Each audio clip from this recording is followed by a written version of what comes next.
Hi friends, வணக்கம். எல்லோரும் எப்படி இருக்கீங்க? நல்லா இருக்கீங்களா? காலையில் சாப்பிட்டீங்களா? நாங்கள் சாப்பிட்டுட்டோம். நாங்கள் காமிச்சல உங்களுக்கு தோசை, ராகி மாவு, தாளிச்ச தோசை சாப்பிட போகிறோன்ட்டு இதுதான். பசங்களும் சாப்பிட்டாங்க, ஹஸ்பண்டும் சாப்பிட்டாங்க. அவங்க 3 பேர் ஆள் கொண்டு வந்து சாப்பிட்டாங்க. நானும் அவங்க வச்சுட்டு போன மிச்சம் ஒன்று தான் சாப்பிட்டேன். வேலையெல்லாம் முடிச்சுட்டு நீங்கள் என்ன சாப்பிட்டீங்க, என்ன பண்ணீங்க அப்படின்றத கமெண்ட்டில் சொல்லுங்கள். அப்புறம் என்னென்னா, இந்த உடம்பு முடியாமல் இருந்ததுனால வந்துட்டு நான் எந்த வேலையும் அது இதுன்னு செய்யலை. ஸ்நாக்ஸ் செய்கிறது அது இதுன்ட்டு சும்மா ஏதோ முடியாததுனால ரசஞ்சோறு அது இதுமாக செஞ்சு இந்த 1 வாரம் 10 நாளாக ஓடிச்சு. உங்களுக்கே தெரியும், போன வீடியோவிலலாம் போட்டிருப்பேன். சரி, அதனால் என்ன ஆச்சு, மழை வேறு பெஞ்சிட்ருக்குதா, ஏதாவது சூடாக சாப்பிட்லாம் அப்படின்ட்டு இப்போ பாருங்கள் நான் என்ன செஞ்சேன் அப்படின்னா, யூடியூப் பார்த்து தான் செஞ்சேன். அதாவது ராகி மாவு, தேங்காய் துருவல் 2 ஸ்பூனு, கொஞ்சம் உப்பு, அப்புறம் நாட்டு சர்க்கரை, நெய், சுடுதண்ணி போட்டு பிசைஞ்சு 10 நிமிஷம் ஊற வச்சாச்சு.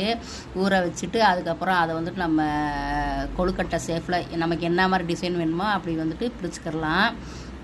இப்போ பாருங்கள், அந்த வந்துட்டு உருண்டையாக பிடிச்சி அதில் வந்து விரலை வச்சு அமுக்கணும் அப்படின்னா அதை என்ன சொல்கிறது, பார்த்தா ஒரு பானை மாதிரி இருக்கும். நம்ம சின்ன வயசில் செஞ்சு விளாடுவோம்ல, அந்த பானை மாதிரி இருக்கும். அது பார்க்கவே கலராக நல்லா இருந்துச்சு. இப்போ பாருங்கள், அந்த இப்படி தான் இருக்கும் அது. ஓகேங்களா? இப்படி செஞ்சால் அப்படி தான் வரும். ஒரு விரலை வச்சு நம்ம உருண்டை ஆகிட்டு ஒரு விரலை வச்சு அமுக்கணும்னா இந்த மாதிரி அமுங்கும். இதே மாதிரி எந்த மாதிரி ஷேப்பில் உங்களுக்கு வேணுமோ அதை வந்து செஞ்சு இட்லி பானையில் தண்ணி ஊற்றி கொதிக்க வச்சுட்டு இட்லி தட்டை போட்டு அதுக்கு மேலே வாழை இலையை வச்சு நம்ம செஞ்சு வச்சதெல்லாம் அதில் போட்டு வேக வச்சுட்டு அப்படியே எடுத்துக்கிற வேண்டியதுதான். இதை இப்படியே சாப்பிட்டாலும் டேஸ்ட்டாக தான் இருக்கும். அது இல்லாமல் நம்ம தேங்காய் வர திருவி வச்சுருந்தோம்ல, 1/2 மூடி தேங்காய், அந்த தேங்காவில் 2 ஸ்பூனாக தான் நான் போட்டேன் மாவில். மிச்சத்தை வந்துட்டு ஒரு ஏலக்காயை போட்டு அரைச்சி அதை பிழிஞ்சு சாறு எடுத்து வச்சுட்டு அது கூட கொஞ்சம் பாலையும் சேர்த்து கொஞ்சம் மண்டை வெள்ளத்தையும் தட்டி போட்டு இந்த சூடாக இருக்கிற அந்த கொழுக்கட்டையில் வந்து அதை வந்து ஊற்றி சாப்பிட்டா இன்னும் நல்லாயிருக்கும்.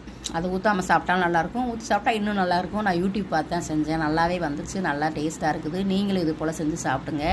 நீங்களும் யூடியூப்பில் சர்ச் பண்ணிங்கன்னா வரும். அப்படி இல்லை அப்படின்னா நீங்கள் சொன்னீங்க அப்படின்னா நான் இதை செஞ்சு உங்களுக்கு நான் வீடியோவாக போகிறேன். இது தேங்காய் பால் பாருங்கள், நல்லா டேஸ்ட்டாக இருந்துச்சு. என் பசங்களும் வந்து சாப்பிட்டாங்க, வெளியில் போயிட்டு வந்துட்டு நல்லா இருக்குன்னு சொன்னாங்க. அப்புறம் மிச்சம் இருந்தால் வைங்கம்மா நாளைக்கு சாப்பிட்டுக்கிறோம் அப்படின்ட்டு.